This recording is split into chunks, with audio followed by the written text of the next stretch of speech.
Hey guys, what's going on? Hammer back here, and what I want to do this week is, or today, because I'm actually probably going to put out several videos this week. I'd like to get caught up to where everything I've got is on the videos, out, released to the public, and that way, I don't know, I'm getting a little confused by what I've already done videos on, and I can get it put away quicker that way, so, um, I don't know. For whatever reason, I just feel more comfortable getting all the videos out there. So you're probably going to get 4 or 5 this week, maybe. And then after that, should be 1 or 2 a week.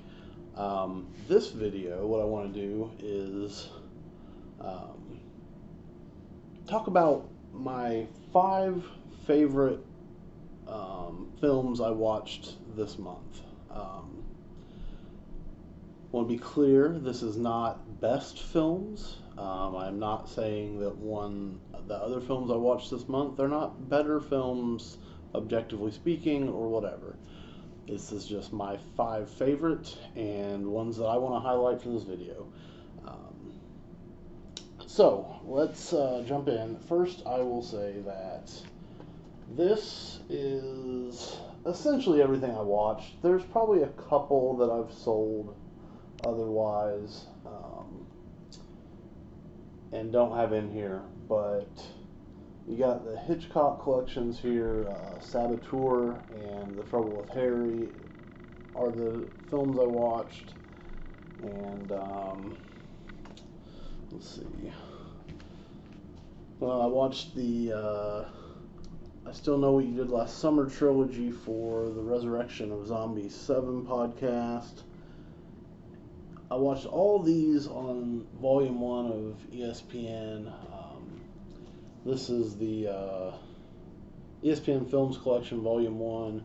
It's got Charismatic, Catching Hell, the Fab Five, Herschel and Renee. I watched all those. Probably Catching Hell or the Fab Five would make my list, but I've already talked kind of in depth on those when I picked it up, so I'll leave that to the side. Out of my list, this 30 for 30, I've watched just a couple of them. Jordan Rides the Bus. Not sure what else. Anyway, so there you go. I'll show it one more time. Here's everything I watched this month, minus just a few things. And one of those we'll talk about in a moment. But I just don't want to go through everything because there would be a lot. I actually recorded a video for April where I reviewed everything, and it got super long, and it got just kind of hairy with me being like, well, I know everybody likes this film, and I don't want to do that. I just want to talk to you guys about the films I love, and the ones you love that I don't love, that is perfectly fine. I have no problem with that. That's what's entertaining about these videos. I love it. We all need to keep our own taste and not feel bad about it. So the ones and go on from there. Got this sitting here. I watched Willy Wonka and the Chocolate Factory out of this set, the Warner Brothers 50th, or sorry, I believe it's Warner Brothers 100th anniversary 50 film collection though, the Blu-ray. So I had that sitting there. I also watched Bullet out of that. I have the Bullet DVD here just for optics, but I also watched Bullet out of this. So, okay, let's get into the 5 films that I liked the most this month that I watched. You see here that Fright Night, the remake, is in here. Number 5, well, I'm not really doing this in any order, but for today, we'll say number 5. It would probably be higher on my list, but I do not have it. I sold it to a friend. I'll be picking it up for sure again when I see it again. But Fright Night, the original, I had never seen it before. Blown away by that film. I love the way it's kind of Rear Window-esque, just for a very brief period, and just in the fact that he's dubious of his neighbor's activities. That's about as far as that goes. But it's just such a great vampire flick. I love that they have the vampire hunter. Well, let me rephrase that. I love that they have a horror host who believes in vampires and then gets brought into the mix. It's a very fun character. Roddy McDowall. Evil Ed in the original, just a crazy character. Like, I don't know how you have the guts to put a character like that in your movie. Like, it was really strange, I thought, the character, but it really works and it's really entertaining, and I loved every moment of it. Um, so yeah, Fright Night would definitely be on my list of my favorite films I watched. I'm kind of trying to decide whether I liked Fright Night or The Lost Boys better. At first, I wasn't a huge Lost Boys fan, but the more I watch it, the more I like that movie. And so it's kind of like neck and neck for me right now. I really enjoyed Fright Night for the first watch, but I am a big fan of The Lost Boys now. So that's one film that made my list. This is another. Dinner with Friends. I guess I have myself a little bit far away from this camera. Sorry about that, guys. Maybe I need to shorten up the table some next time. But Dinner with Friends. This is one that I got at, well, I can't even remember, but this is one I picked up at one of my hauls. HBO Films. Great cast. Dennis Quaid, Annie McDowell, Greg Kinnear, and Toni Collette. If you saw Marriage Story and thought that the yelling at each other was a little over the top and cringy, you might resonate with this more. I found that to be the case. Don't get me wrong, Marriage Story is a great film. I enjoyed the heck out of it. Great performances, but this one resonated more with me. Enjoyed this one a great deal, especially for an HBO film. Just that it wasn't a theatrical film is all I mean. This does have kind of like a stage play type dynamic to it, and I think maybe it even was a stage play. And also, I'm a big fan of dinner party movies, apparently, which this isn't really that. Like, I expected this to be more like a Carnage with I'm drawing a blank, but anyway, the Polanski film Carnage. I expected this to be a little more like that, not quite like that. This is just some of the central scenes revolve around dinner with their friends, so not one certain party necessarily, although it does start there. But for whatever reason, I am a big fan of dinner party scenes and or things based on stage plays with dinners in them, like Rope. Like The Dinner. I like The Dinner. Both the remake and the original foreign film. I like The Invitation. That's about a dinner party. And like I said, Carnage. So it's kind of up my alley. So just be aware of that if you're going to check this one out on my recommendation. You know whether you like movies like that or not, or like movies that are kind of stage play-esque. So Dinner with Friends would be number 4, I guess. Like I said, not really numbering these, but number 3, Cliffhanger. Sylvester Stallone. I enjoyed this film a great deal. I'd never seen this one. I decided to check it out. John Lithgow, great villain. Michael Rooker. I'm really surprised by Michael Rooker. I wish he had more roles like this. It seems like he's either a horror guy all the time, or, well, I guess that's about all. It's about all I can think of, other than obviously Yondu, which James Gunn, brilliant casting him in that movie. But anyway, I liked seeing Michael Rooker as a buddy. Not exactly a buddy. Obviously, there's some tension going on between the two in this movie, but fantastic film. I thought the opening scene of this was just completely harrowing. Kind of knew what was going to happen, I guess, because I could kind of see where the movie was going to be going, but just still really gripping stuff in that first scene. So, Cliffhanger. Oh, hang on. Let me hit on one more thing, though.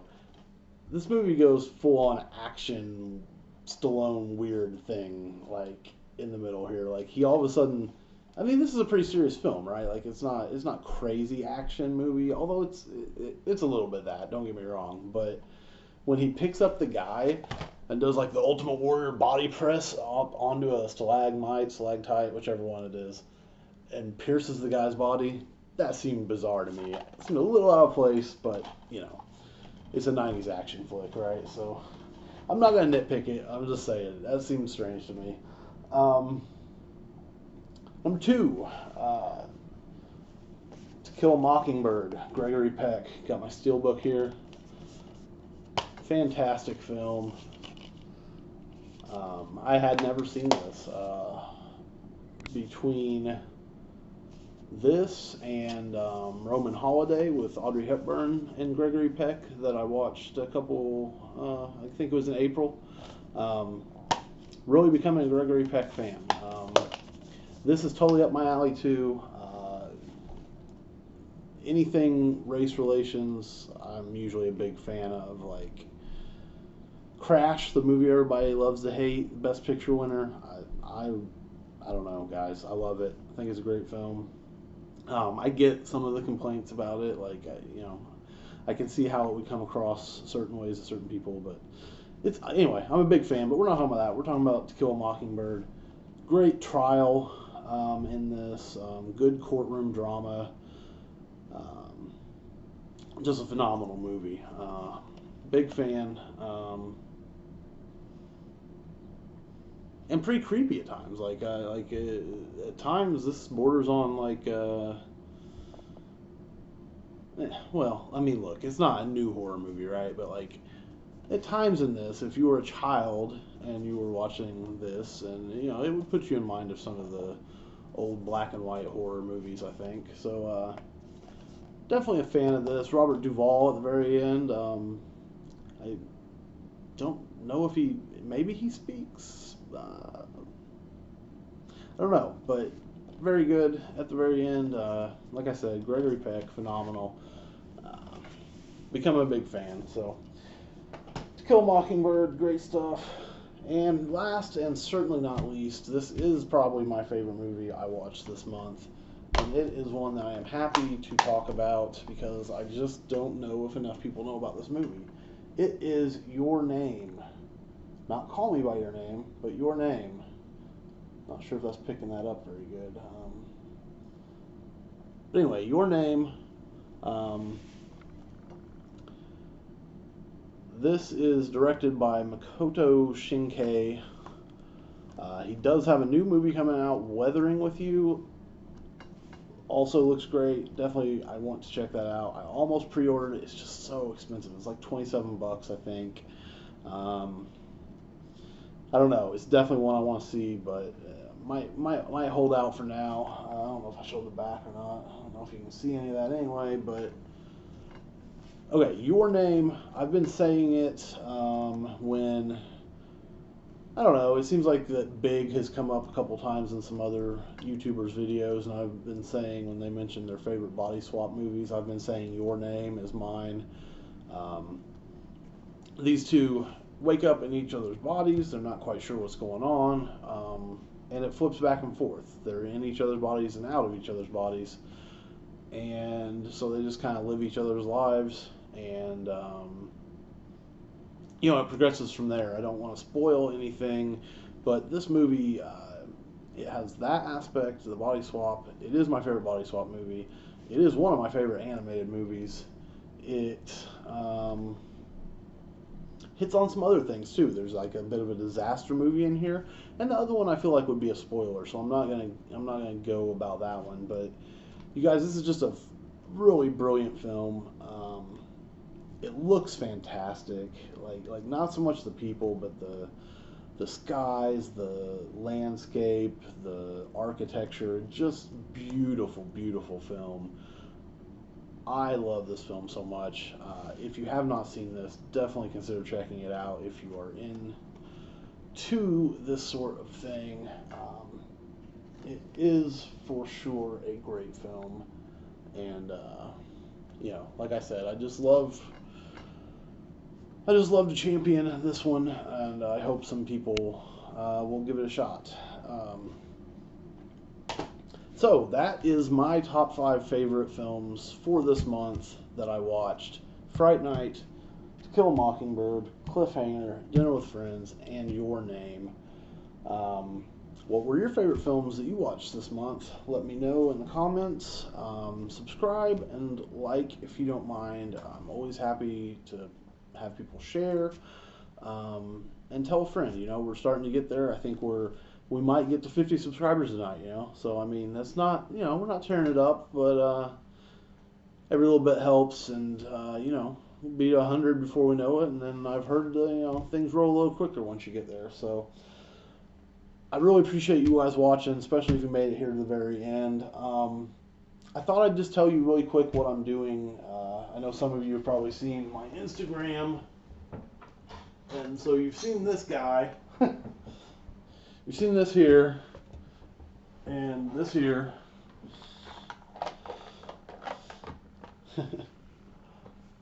and this.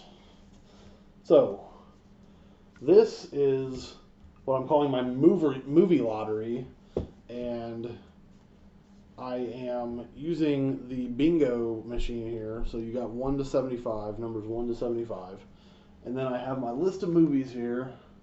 Don't know how good those will come in. Hopefully you guys can pause that and look at it if you want to see what I've been watching and will be watching for the month of June. But basically it starts off with a couple things that I picked up from a Hamilton book. It goes on to some other random stuff, the way back, some Ghibli stuff. Spartacus, and then some of the stuff I picked up at flea markets and halls this month. There's a skateboarding documentary, All This Mayhem, that's on there. Like I said, some of the other stuff. Some Hitchcock on here. And then toward the end, we've got some of the 50th film collection here. Lots of great stuff on here. So check me out on Instagram if you don't. It's Collecting at Hammer. I just roll one of these and it picks my movie for me. And then at the end of the month, I'll take whatever I've watched, remove it from the list, add other stuff to the list, put all the balls back, because I keep those in this guy. And so we'll just restart it, and I don't know, who knows, we may go months and to even years without doing certain ones of these. I may just stay here. I do have the Lord of the Rings on here, and that one is just going to be, I watch the first Lord of the Rings when I land on it, and then I'll leave it on here and put the ball back so that it becomes the second Lord of the Rings instantaneously. Because I've not ever watched any of those. I do think I'll probably like them at this juncture, but I didn't have a lot of interest at first, to be completely honest. And while this is here, Age of Shadows is right here, and this is the movie I'll be watching tonight. And I said in my video that this guy looked familiar, and I think I hypothesized that he might have been in some Bong Joon-ho movies. He is. He's in Parasite, and in The Host, I believe. And I mentioned that they might have been in that, or that he might have been in that, or Train to Busan. Well, this guy's in Train to Busan, so I'm actually very excited to check this out. I think it will be very cool, and I'll let you guys know. We'll see if it's any good. I'm definitely excited for that. Let's just see here. We've also got a couple other numbers here. Looks like my kids were here this weekend, so they've rolled it out where I've got the next couple days. It looks like I'm going to be watching Hot Rod, Bad Times at the El Royale, Spartacus, and I actually went out of order on this one, American Psycho. So that's the next few movies I'm going to be watching. So spoiler for the Instagram, but anyway, again, guys, thanks for watching. I appreciate it, and I will catch you guys next time. Have a great day.